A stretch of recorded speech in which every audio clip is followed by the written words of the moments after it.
Chief Justice Roberts, President Carter, President Clinton, President Bush, President Obama, fellow Americans, and people of the world, thank you.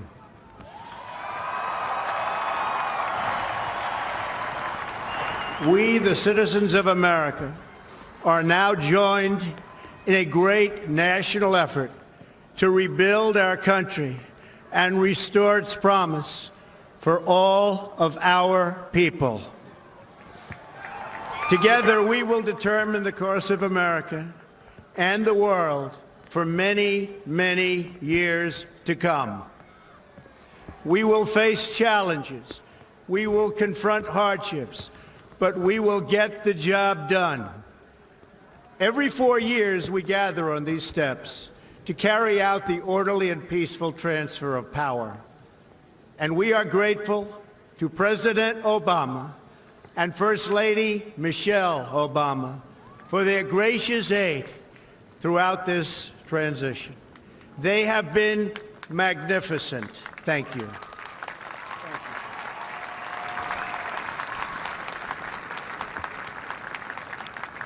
Today's ceremony, however, has very special meaning, because today we are not merely transferring power from one administration to another or from one party to another, but we are transferring power from Washington, D.C., and giving it back to you, the people.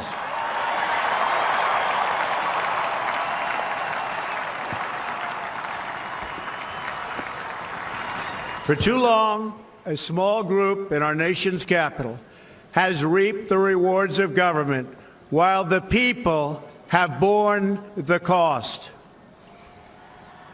Washington flourished, but the people did not share in its wealth. Politicians prospered, but the jobs left and the factories closed. The establishment protected itself, but not the citizens of our country.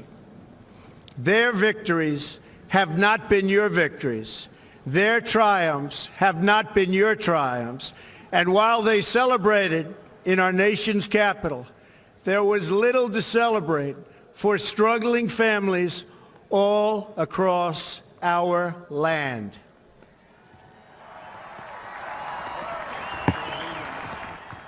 That all changes starting right here and right now, because this moment is your moment. It belongs to you.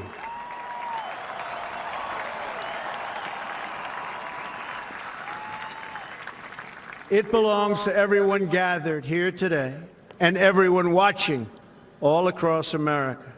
This is your day. This is your celebration. And this, the United States of America, is your country.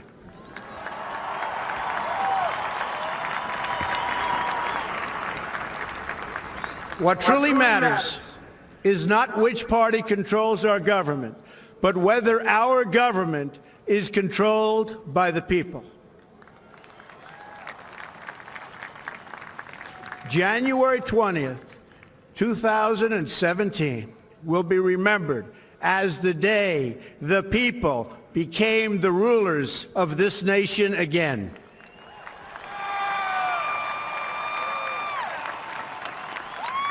The forgotten men and women of our country will be forgotten no longer. Everyone is listening to you now. You came by the tens of millions to become part of a historic movement, the likes of which the world has never seen before. At the center of this movement is a crucial conviction that a nation exists to serve its citizens.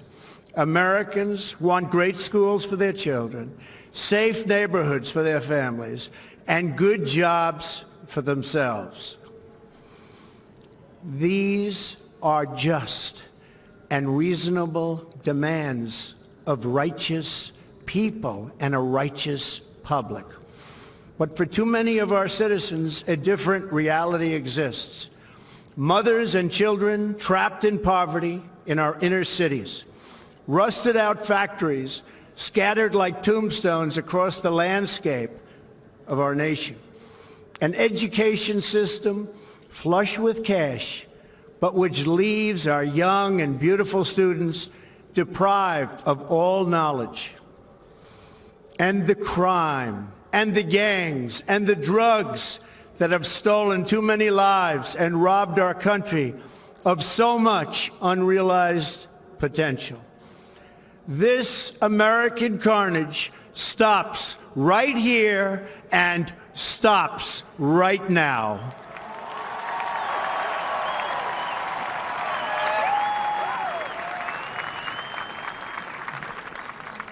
We are one nation, and their pain is our pain.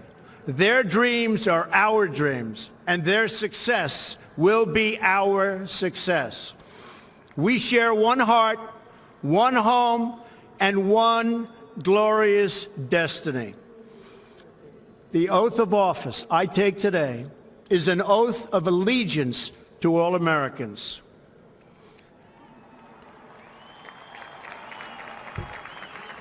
For many decades, we've enriched foreign industry at the expense of American industry, subsidized the armies of other countries while allowing for the very sad depletion of our military.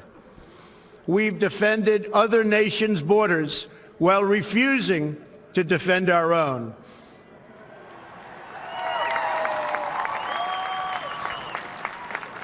And spent trillions and trillions of dollars overseas while America's infrastructure has fallen into disrepair and decay. We've made other countries rich while the wealth, strength, and confidence of our country has dissipated over the horizon. One by one, the factories shuttered and left our shores, with not even a thought about the millions and millions of American workers that were left behind. The wealth of our middle class has been ripped from their homes and then redistributed all across the world.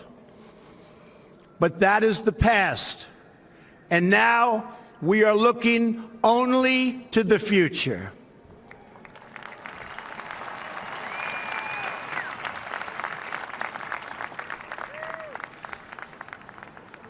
We assembled here today are issuing a new decree to be heard in every city, in every foreign capital, and in every hall of power.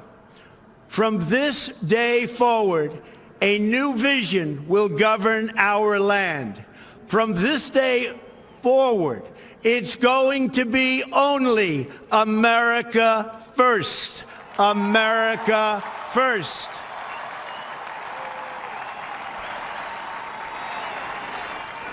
Every decision on trade, on taxes, on immigration, on foreign affairs will be made to benefit American workers and American families. We must protect our borders from the ravages of other countries making our products, stealing our companies, and destroying our jobs.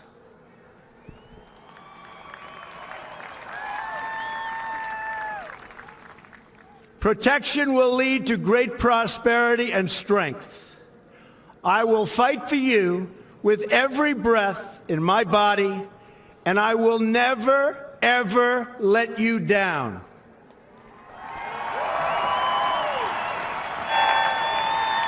America will start winning again, winning like never before.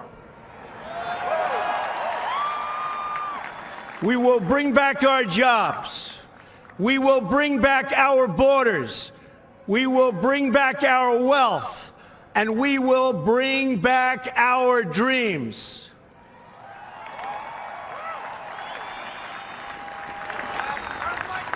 We will build new roads and highways and bridges and airports and tunnels and railways all across our wonderful nation. We will get our people off of welfare and back to work, rebuilding our country with American hands and American labor. We will follow two simple rules: buy American and hire American.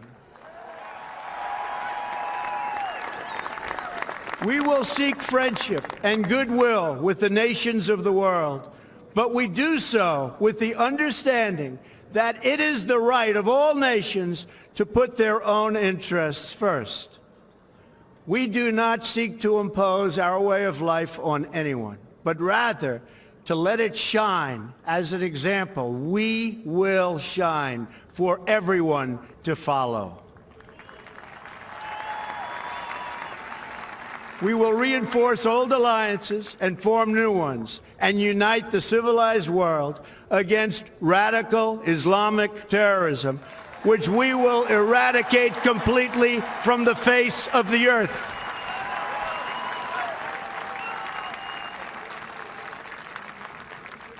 At the bedrock of our politics will be a total allegiance to the United States of America.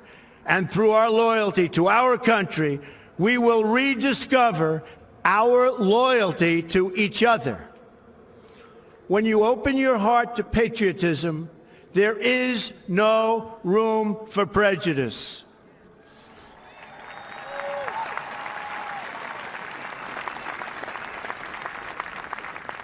The Bible tells us how good and pleasant it is when God's people live together in unity. We must speak our minds openly, debate our disagreements honestly, but always pursue solidarity. When America is united, America is totally unstoppable.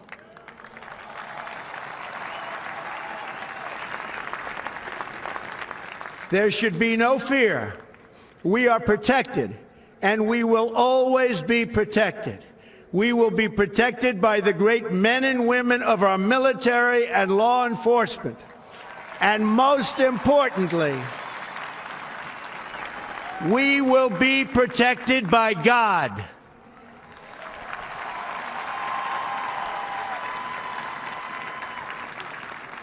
Finally, we must think big and dream even bigger. In America, we understand that a nation is only living as long as it is striving. We will no longer accept politicians who are all talk and no action, constantly complaining but never doing anything about it.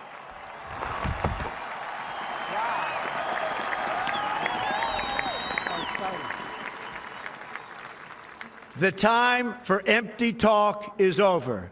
Now arrives the hour of action.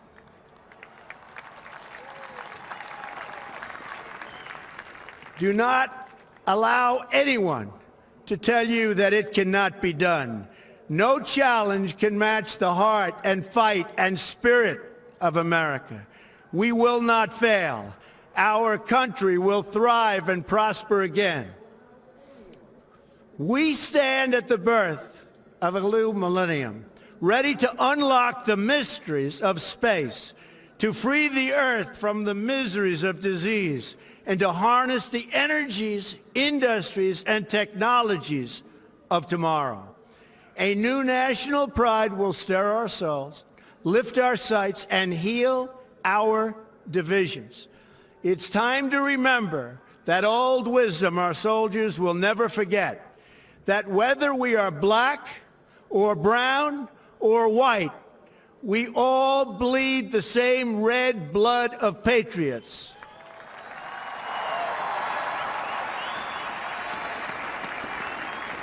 We all enjoy the same glorious freedoms, and we all salute the same great American flag.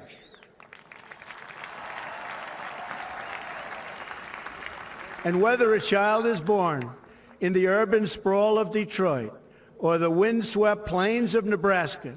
They look up at the same night sky, they fill their heart with the same dreams, and they are infused with the breath of life by the same Almighty Creator.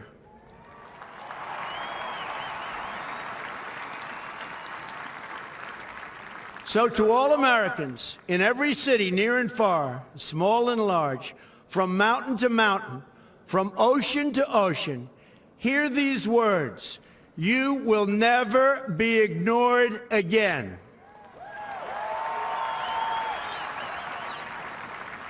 Your voice, your hopes, and your dreams will define our American destiny.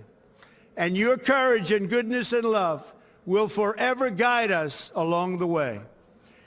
Together, we will make America strong again. We will make America wealthy again. We will make America proud again. We will make America safe again. And yes, together, we will make America great again. Thank you, God bless you, and God bless America. Thank you. God bless America. President Donald Trump concluding about a 16-minute remarks there. Hey, NBC News fans, thanks for checking out our YouTube channel. Subscribe by clicking on that button down here and click on any of the videos over here to watch the latest interviews, show highlights, and digital exclusives. Thanks for watching.